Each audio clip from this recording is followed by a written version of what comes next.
श्री गुरु के चरणों में प्रणाम। आदि शक्ति माँ भगवती के प्रणाम। हरेंद्र भैया, आनंद लीलम दीदी के प्रणाम। प्रणाम के स्वीकार करें। साथ साथ देशवासियों, गुरु भाई गुरु बहना के चरणों के प्रणाम। प्रणाम के स्वीकार करें। देखिए गुरु भाई गुरु बहना, हम लोग अपने श्री हरेंद्रानंद साहब, हम लोग कुछ नहीं जानते थे। हम लोग के श्री हरेंद्रानंद साहब ने 3 सूत्र दिए, ऐलान करके दिए कि 3 सूत्र के लोगों करोड़ों जाप करो, याद करो, देखो उसी में आप लोग का कल्याण होगा। हम लोग बहुत परेशान रहते थे, बहुत देश परेशान रहता था, लेकिन 3 सूत्र के पालन करने से बहुत कुछ कल्याण है, बहुत कुछ रास्ता पर है। हम लोग आराम से हैं भाई लोग, दीदी लोग। और वही साहब हरेंद्रानंद जब जिंदा थे, शरीर में थे, तो हम लोग के हरेंद्रानंद साहब थे। आज जब शरीर छोड़ दिए तो क्या हो गए? वो हम लोग का दुश्मन हो गए हैं। क्या आप लोग का समझदारी है? क्या भैया बहनी विचार है कि दादा बाप जब जिंदा है, संपत्ति पर है, तो मेरा दादा बाप है, और जब शरीर छोड़ दिया तो दादा बाप मेरा दुश्मन हो गया, उसका संपत्ति मेरा हो गया, उसका शरीर मेरा दुश्मन हो गया। क्या आप लोग का विचार है? साहब ने कितना अनमोल रतन हम लोग के दिए हैं, कितने ऋषि मुनि लोग आए और गए, लेकिन ये बात कोई नहीं बताया था कि आप लोग शिव को गुरु बना लो और दुनिया के पीछे मत चलो, केवल शिव के पीछे चलो, तुम्हारा सब कल्याण होगा। और श्री हरेंद्रानंद लालच लोभ नहीं किए, हम लोग का 3 सूत्र बता दिए कि दूसरे के फेरा में मत पड़ो, केवल शिव के पीछे पड़ो और देखो तुम्हारा कल्याण होगा। आज साहब श्री हरेंद्रानंद हमार जब शरीर में थे तो वहाँ उनसे मिलने के लिए 1000 का भीड़ जाता था। 300 दिन उनका लगता था दरबार, 300 दिन, और वहाँ 1000-2000 का भीड़ होता था।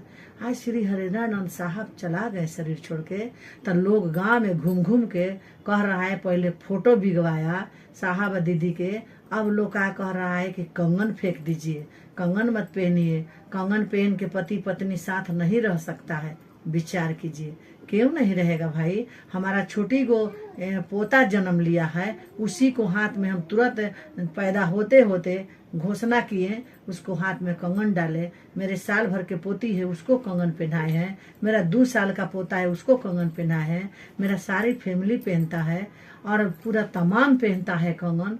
आप लोग क्यों कंगन खुलवा के बिगवा रहे हैं? तो साहब ये बात बोले थे, आप लोग सुने थे कि जिसका शादीशुदा है, जिस परिवार वाला है, जो पति पत्नी है, उसको कंगन नहीं पहनना है। सुने थे आप लोग? केवल विधवा के लिए वो कंगन है। साहब मनाए थे कि विधवे लोग पहनेगा। आप लोग क्यों नया नया बात निकाल रहे हैं, नया नया बात कर रहे हैं?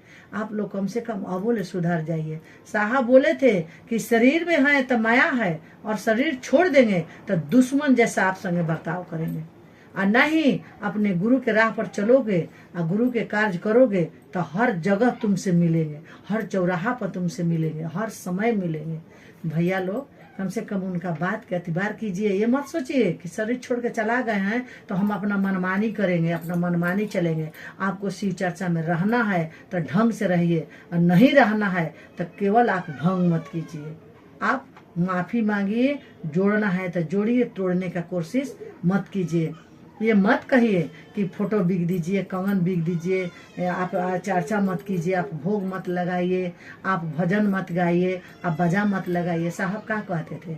अभी बरखा दीदी भी कह रही है कि जिस प्रकार से चर्चा होता था उसी प्रकार से चर्चा होते रहेगा। कोनो उसमें विधा विघिन नहीं डलना है, केवल अपने सच्चाई से आप लोग चर्चा करते रहिए, दूसरे के पीछे मत चलिए, दूसरे की बात मत सुनिए, गुरु पर भरोसा कीजिए, विश्वास कीजिए। आपको जीवन में फूल ही फूल खिलेगा, कोई तरह का संकट कष्ट नहीं होगा। और एक तरह से साहब है, जैसे महादेव का कार्तिक गणेश है पुत्र और रिधि सीधी बहू है, उस तरह के हमारे साहब छोड़ के गए हैं, कार्तिक गणेश दोनों पुत्र और रिधि सीधी दोनों बहू।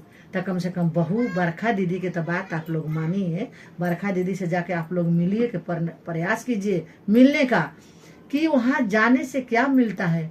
भैया लोग कह रहे थे कि साहब जब जिंदा थे हम लोग जाते थे, जितना ऊर्जा मिलता था उतना उनके शरीर छोड़ने पर भी जाने पर ऊर्जा मिल रहा है। और जो मन कर्मा हम लोग मांग रहे हैं वहाँ जाके चौकट छूने से, वहाँ दरबार पर जाने से हम लोग का मिल रहा है। तो आप लोग कम से कम दरबार पर मिलने जाइए, आप लोग दीदी से मिलिए, एकदम जोर शोर से जाइए, कोई तरह का रोक टेक नहीं है, लेकिन विधा मत डालिए, आप लोग रुकाव मत डालिए भैया। न तो साहब कहते थे कि ऐसा जो बाबा बनेगा उसको ऐसा उठा के फेंकेंगे कि साला कभी भूलेगा नहीं, लौट के नहीं आएगा।